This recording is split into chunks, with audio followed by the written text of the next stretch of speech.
अस्सलाम वालेकुम प्यारे दोस्तों। यहूदियों का मददगार विजाल का ज़ाहिर होना। तो लिहाजा प्यारे दोस्तों, ये जो है विजाल कौम यहूद का एक मर्द है जो इस वक्त बाहुकुम इलाही कैद है। जब आज़ाद होगा तो एक अजीम लश्कर के साथ मुल्क खुदा में फतूर पैदा करने की शाम व इराक के मैदान के लिए के दरमियान से जो है वो निकलेगा, और उसके बाद जो है आंख और एक आबरू बिल्कुल जो है ना होगा, और इसकी वजह से जो है उसे जो है मसीहा चौपट कहते हैं। तो इसके साथ जो है यहूदी फौजें होंगी और इसके जो है पेशानी पर लिखा होगा कि जो है फे और रे, तो लिहाजा यानी काफिर। तो लिहाजा उसके हर मुसलमान पर पड़ेगा और काफिर को नज़र नहीं आएगा, और इस फितना बहुत जो है ये शदीद होगा, और 40 दिन में जो है हरमैन और जो है तबीन के सवा तमाम जो है रूए ज़मीन का जो है गश्त करेगा, और उसके बाद जो है बहुत तेज़ी के साथ एक शहर से दूसरे शहर में जो है पहुंचेगा, जिसे बादल हवा में उड़ता है इसी तरह से जो है ये चलेगा, और बाग और एक हाथ में जो है बाग और एक हाथ में जो है आग इसके हमरा होगी, और जिनका जो है नाम जन्नत और दोज़ख रखा होगा, मगर वो देखने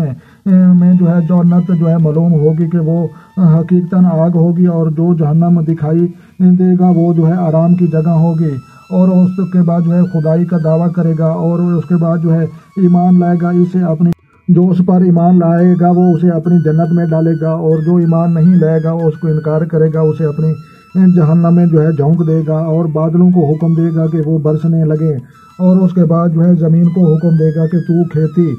जम उठागी, वीराने में जाएगा तो वहाँ के जो है दफीने जो है शाहिद की मक्खियों की तरह उसके जो है पीछे हो लेंगे, और गर्द इस किस्म की बहुत से शोबदेबाजियाँ जो है वो दिखाएगा, और हकीकत में ये सब जादू के करिश्मे होंगे, और इसलिए इसके हाथ ये जो है मंजर देखकर इसके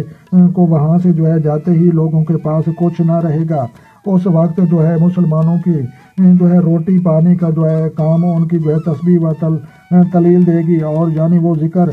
खुदा में जो है मसरूफ़ हो जाए मशगूल रहेंगे, और उससे जो है भूख व प्यास जो है उनके लिए राफा होती रहेगी। जब वो सारी दुनिया में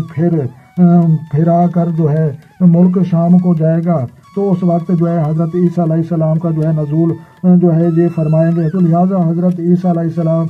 जो है ये विजाल का मुकाबला करेंगे। तो लिहाजा जो है विजाल वो है जो समझ लो कि जो है यहूदियों का मददगार है। तो लिहाजा अगली वीडियो जो है हज़रत ईसा अलैहिस्सलाम की वो बाद में बनानी है। तो लिहाजा यहाँ पर जो है हमारा मुख्तसर टॉपिक था कि यहूदियों का मददगार विजाल। तो लिहाजा मेरे प्यारे मुसलमान भाइयों, इस चीज़ को जो है आपने समझो, अपने बच्चों के साथ भी जो है ये इस्लामिक टॉपिक जो है शेयर करो, और जो है यहाँ पर जो है मैं आपको बताता चलूँ कि ये जो है फ़लस्तीन पर यहूदियों का क्या जो है मजालिम चल रहा है, और जो है मजालिम के बाद जो है सारी सूरत हाल आप जो है सोशल मीडिया पर जो है देख रहे हैं। तो लिहाजा ये जो है एक जो है हदीस सामने जो है आपके साथ जो है ये पेश किया है। तो लिहाजा जो है यहूदियों का मददगार विजाल का ज़ाहिर होना, तो लिहाजा ये बात जो है हमारे नबी सल्लल्लाहु अलैहि वसल्लम ने जो है हमें बताई है, और हमारी जो है बुखारी शरीफ, मुस्लिम शरीफ और दीगर जो है दीनी किताबों में जो है ये वाक़या जो है ये मिल सकते हैं, और ये जो है कई सौ सालों से जो है हमारी मुस्तकिल जो है किताबों में जो है ये लिखे जा रहे हैं। तो लिहाजा प्यारे दोस्तों जो है अपनी कीमती राय देने के लिए आप कमेंट करके भी रब्ता कर सकते हैं। तो लिहाजा अपना ढेर सारा ख्याल रखना है, और अपनी दुआओं में मुझे याद रखना है। तो मिलते हैं किसी नाक़िस वीडियो में, तब तक जो है देखने और सुनने वालों को मेरी तरफ से अस्सलामु अलैकुम व रहमतुल्लाह जनाब।